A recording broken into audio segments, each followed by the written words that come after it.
যুদ্ধক্ষেত্রে যখন কেউ মারা যায় তখন তাকে ভাগ্য বা নিয়তি বলেই মেনে নেওয়া হয়, কিন্তু কুয়েতে আমেরিকার ৬ সেনার মৃত্যু কি কেবলই নিয়তি ছিল, নাকি কর্তৃপক্ষের বড় কোনো গাফিলতি? ১ মার্চে সেই ইরানি ড্রোন হামলা নিয়ে এখন শুরু হয়েছে নতুন এক বিতর্ক। একদিকে পেন্টাগনের বড় বড় দাবি, আর অন্যদিকে মৃত্যুর মুখ থেকে ফিরে আসা আমেরিকার সেনাদের ভয়ঙ্কর সব অভিজ্ঞতা।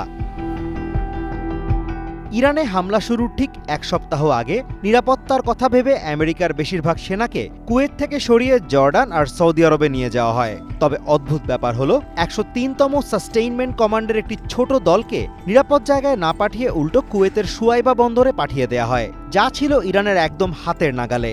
এক প্রতিবেদনে এমনই চাঞ্চল্যকর তথ্য দিয়েছে সিবিএস নিউজ। ১ মার্চ সকাল ৯:১টার দিকে একটি মিসাইল সতর্কবার্তা পাওয়ার পর সেনারা বাংকারে আশ্রয় নেন, কিন্তু কিছুক্ষণ পর জানানো হয় সব ঠিক আছে।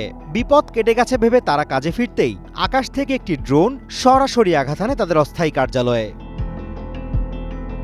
আমেরিকার যুদ্ধমন্ত্রী পিট হেগসেথ পরে বলেন, ড্রোনটি নাকি একটি সুরক্ষিত এলাকা ভেদ করে ভেতরে ঢুকেছে, কিন্তু সেখানে থাকা এক সেনা সিবিএস নিউজকে দেয়া সাক্ষাৎকারে সরাসরি তার এই দাবিকে মিথ্যাখ্যা দিয়ে নাকচ করে দিয়েছেন। তিনি দাবি করেন, সুয়াইবা বন্দরে অবস্থানকারী আমেরিকার সেনাদের নিরাপত্তায় কার্যকর কোনো ব্যবস্থাই নেওয়া হয়নি।